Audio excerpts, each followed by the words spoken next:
Of education. आज जो हम पढ़ने जा रहे हैं एनआईओएस की बुक का चैप्टर ब्रिटिश शासन के विरुद्ध लोकप्रिय जनप्रतिरोध। ये एग्ज़ाम के अकॉर्डिंग अगर देखें तो ये चैप्टर बहुत इंपॉर्टेंट है। अक्सर इस चैप्टर से जो क्वेश्चन है वो पूछे जाते हैं।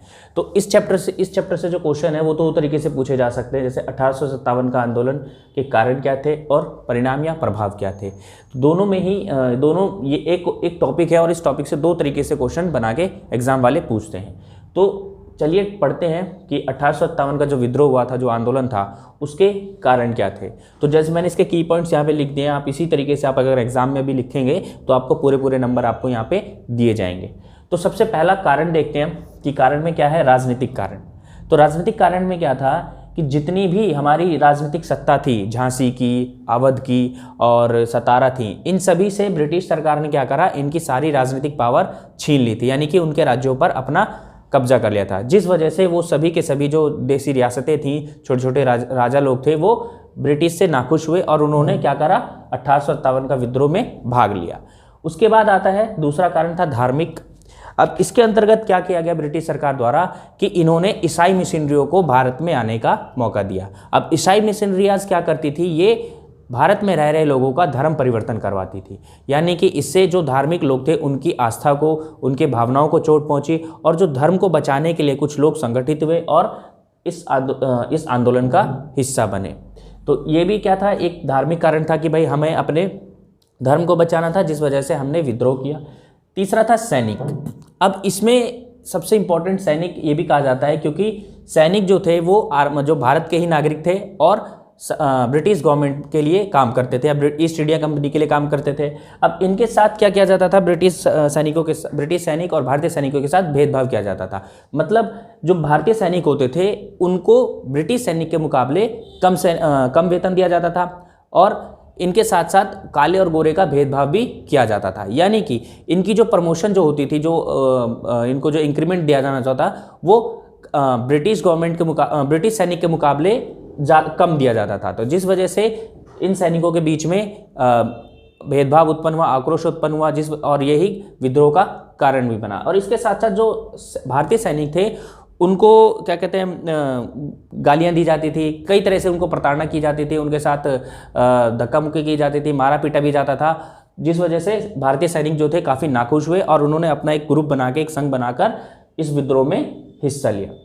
अब इसमें एक आता है तत्कालिक कारक। तत्कालिक मतलब इमरजेंसी, मतलब तुरंत ऐसा क्या रीज़न हुआ कि जिस वजह से विद्रोह और व्यापक हो गया। तो इसमें जो मेन कारण था वो था चर्बी वाला कारतूस। सुना होगा आपने, जिसमें क्या था कि भाई एक नई राइफल आई थी जिसमें एक कारतूस था, उसको दांत से, उसके पीछे जो कवर होता उसको दांत से छीलकर उनको बंदूक में डालना होता था। तो जिसमें जो चर्बी जो थी वो ऐसी अफवाह फैला दी थी या मनगढ़ंत कहानी बता दी गई थी, ऐसा कुछ कहा नहीं गया, उसके पुख्ता सबूत नहीं मिले हैं। तो उसमें कहा गया था कि भाई जो चर्बी जो है वो गाय की मांस से बनी है, और मुसलमानों को कहा गया था कि ये जो मांस है, ये जो चर्बी है सूअर की चर्बी से बनी है। तो दोनों ही, इससे क्या हुआ कि दोनों ही धर्म के जो लोग थे उनकी आस्था को चोट पहुंच रही थी, जिस वजह से ये विद्रोह का तत्कालिक कारण बना। और जितने भी सैनिक थे जो हिंदू धर्म से थे, जो मुस्लिम धर्म के थे, उन्होंने इसे अपने धर्म पर चोट माना और इसके अगेंस्ट में, इसके विरोध में खड़े हुए ब्रिटिश सरकार के खिलाफ। और सबसे जो मेजर था आर्थिक कारक, इसमें हमारी जो भारतीय अर्थव्यवस्था थी उसको ब्रिटिश गवर्नमेंट ने पूरे तरीके से तहस नहस कर दिया था। हमारी जो भू राजस्व व्यवस्था थी उसमें इसने बदलाव किया, और क्या कहते हैं, हमारी जितने भी हस्तकरघा उद्योग थे, छोटे मोटे कुटीर उद्योग थे, उन सभी को इन्होंने ख़त्म किया और इन्होंने एक नई सीरीज से अपनी एक नई आर्थिक बनाई, जिससे हमारी भारतीय अर्थव्यवस्था पूरे तरीके से तहस नहस हो गई। तो एक ये भी था जी, छोटे मोटे किसान और छोटे मोटे जो जमींदार थे वो इन्होंने एकजुट होकर ब्रिटिश गवर्नमेंट के खिलाफ अपनी लड़ाई लड़ी। ये थे 1857 के विद्रोह के आंदोलन के कारण।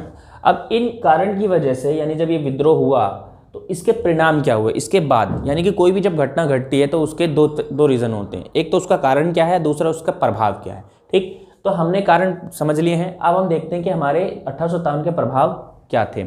इसके प्रभाव क्या थे कि सबसे पहला क्या था, कृषि प्रभाव, यानी कि हमारी जो कृषि व्यवस्था थी वो पूरे तरीके से ब्रिटिशर्स द्वारा ख़त्म कर दी गई थी। नई भू राजस्व व्यवस्था लागू कर दी गई थी। छोटे खेतीहर जो किसान थे वो उनकी मजदूरी उनकी संख्या ज़्यादा बढ़ गई थी। क्यों? क्योंकि हमारे जितने भी छोटे छोटे कुटीर उद्योग थे उनको ब्रिटिशर्स ने ख़त्म कर दिया था, जिस वजह से अब वो डिपेंडेंट किस पे होने लगे? खेती बाड़ी पे। तो खेती बाड़ी के लिए उनके पास अपनी ज़मीनें नहीं होती थी, वो क्या करते थे? किसी और के खेतों पर जाके काम करते थे, जिससे क्या हुआ? किसान मजदूरों की संख्या बढ़ गई और इससे कृषि पे मतलब नेगेटिव प्रभाव पड़ा।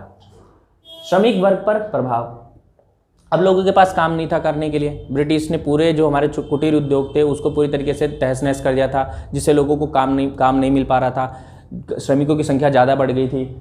उसके बाद हस्त और कुटीर उद्योगों का पतन। धीरे धीरे क्या हुआ कि नई औद्योगिक नीति आने से, मतलब ब्रिटिश जब गवर्नमेंट आई तो धीरे धीरे उन्होंने हमारे औद्योगिक क्रांति हमारे भारत में की, जिससे क्या हुआ? जितने भी हथकरघा उद्योग थे, जो मिट्टी के बर्तन बनाते थे, टोकरी बनाते थे, चटाइयाँ बनाते थे, उन सभी के काम क्या हो गए?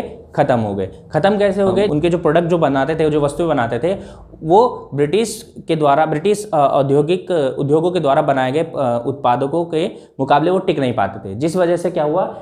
हस्तशिल्प और कुटीर उद्योग क्या हो गए? धीरे धीरे पूरी तरीके से खत्म हो गए, जिससे ये जो श्रमिक वर्ग था ये पूरी तरीके से तबाह हो गया था। अब था कृषि का व्यावसायीकरण। औद्योगिकरण हो चुका था, देश में इंडस्ट्रीज लग चुकी थी और ब्रिटेन में भी इंडस्ट्रीज लग चुकी थी, औद्योगिकरण हो चुका था वहाँ पे भी। अब उद्योग में क्या चाहिए? उद्योग में मतलब ब्रिटिश को चाहिए था कि उन्हें नकदी फसलों की ज़रूरत थी, जैसे कपास, तिलहन, दालें, इन सब फसलों की उन्होंने ज़्यादा डिमांड की, यहाँ तक कि नील की फसलों की भी उन्हें डिमांड थी। तो अब उन्हें क्या किया भाई? कृषि का उन्होंने व्यवसायीकरण कर दिया। अब ऐसी फसलों को उगाया जाने लगा जिससे केवल और केवल लाभ कमाया जा सके। अनाज की फसलों को उन्होंने मना कर दिया। ज़्यादातर किसानों को कपास और तिलहन की खेती करने के लिए प्रोत्साहित किया गया और नील की खेती करने के लिए प्रोत्साहित किया गया, जिससे क्या हुआ? किसान की जो ज़मीन थी उसकी जो उर्वरता थी वो समाप्त हो गई और धीरे धीरे किसान भी खत्म हो गया। राष्ट्रीय चेतना का उदय।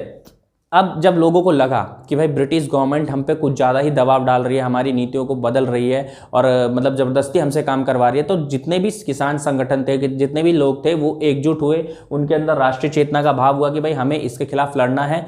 तो एक ये भी क्या था कि भाई एक हमारे अंदर राष्ट्रवाद की भावना उत्पन्न हुई। तो ये इसका मतलब राष्ट्रीय चेतना का उदय, यानी कि ब्रिटिशर्स इन आंदोलन के कारण समस्त भारत में लोगों के मन में एक राष्ट्रीय की भावना उत्पन्न हुई। शिक्षा का प्रभाव। अब शिक्षा का प्रभाव, जब आधुनिक शिक्षा भारत में आई, यानी कि ब्रिटिशर्स हमें गुलाम बनाने के लिए या हमें अपने अंदर काम कराने के लिए उन्होंने क्या करा? अब एक आधुनिक शिक्षा का प्रसार किया, जिससे क्या हुआ कि हमने अंग्रेजों की ही शिक्षा को सीख के उनके ही वो शिक्षा का प्रयोग हमने उनके खिलाफ किया, यानी उससे हमारी राष्ट्रीयवाद की जो जागृति चेतना थी वो और विकसित हुई और ये राष्ट्रीय शिक्षा पर प्रभाव हमने अपने आंदोलन में ब्रिटिश के खिलाफ किया। अब संपदा का निकासी, यानी कि भारतीय राष्ट्रीय संपदा जितनी भी थी, चाहे धन से हो चाहे फिजिकल हो, वो सारी की सारी ब्रिटिश गवर्नमेंट अपने ब्रिटिश ईस्ट इंडिया कंपनी अपने ब्रिटिश में ले जा रहे थे, यानी कि भारत का पूरे तरीके से शोषण करके वो सारी पूंजी यानी अपने घर की तरफ ले जा रही थी। तो इससे भी लोगों में एक भावना जागृत हुई कि भाई हमारा ही सामान हमारा ही और हमें ही दुगने दामों पे बेचा जा रहा है, यानी कि हमारा जो प्रोडक्ट है वो हमारा प्रोडक्ट खरीदते नहीं थे अपने मार्केटों में, लेकिन वो अपना जो प्रोडक्ट था, वस्तु था, उसको हमें दुगने दामों पर बेचा करते थे, यानी कि हमसे जो कच्चा माल था वो कम दामों में खरीद कर और उसी को निर्मित वस्तु में बनाकर हमसे दुगने दामों पर खरीदा जाता था, जिसका जो भी लाभ था वो सारा का सारा ब्रिटेन में पहुंचाया जाता था। तो ये सारे थे इसके प्रभाव। अब इसमें जो क्वेश्चंस हैं वो कैसे पूछे जाते हैं वो मैं आपको बता दूं। एक तो नॉर्मल है, ये लॉन्ग क्वेश्चन में पूछे जा सकते हैं कि भाई एक सीधा 6 नंबर या 5 नंबर में पूछ लिया जाएगा भाई कारण बताओ या इसके परिणाम बताओ, ये तो लॉन्ग क्वेश्चन हो गया। लेकिन कभी कभार एग्जामिनर क्या करता है, इसको टुकड़ों में पूछ लेता है, जैसे 2 या 3 नंबरों में, 4 नंबरों में, कि 1857 में जो आंदोलन होते हैं उसके कृषि या श्रमिक पर क्या प्रभाव हुए वो बताओ, या फिर क्या कहते हैं कृषि और हस्तशिल्प और कृषि का व्यवसायीकरण के क्या प्रभाव हुए उसके बारे में बताओ। इसी तरीके से आंदोलन के राजनीतिक और धार्मिक, इन दो राजनीतिक और धार्मिक कारण क्या रहे उसके बारे में बताओ। या सिर्फ इस तरीके से पूछ लेगा कि तत्कालिक कारण क्या थे, 1 नंबर में या 2 नंबर में, कि 1857 के तत्कालिक कारण क्या थे। अगर तत्कालिक कारण पूछता है तो आप सिर्फ क्या लिखेंगे कि चर्बी वाला कारतूस को लेकर इसमें तत्कालिक कारण को अपनाया गया, मतलब कि जो कारतूस था उसमें हिंदुओं के लिए अफवाह फैला दी गई थी कि गाय की चर्बी इसमें लगी है और मुस्लिमों के लिए कर दिया गया था कि सूअर की चर्बी इसमें लगी है, जो दोनों ही के लिए क्या है, अपवित्र है, मतलब गाय हिंदू धर्म का पवित्र है, सूअर मुसलमानों के लिए नापाक है, तो दोनों ही उनको छूना या उस चर्बी को यूज़ करना काफ़ी अशुद्ध मानते हैं।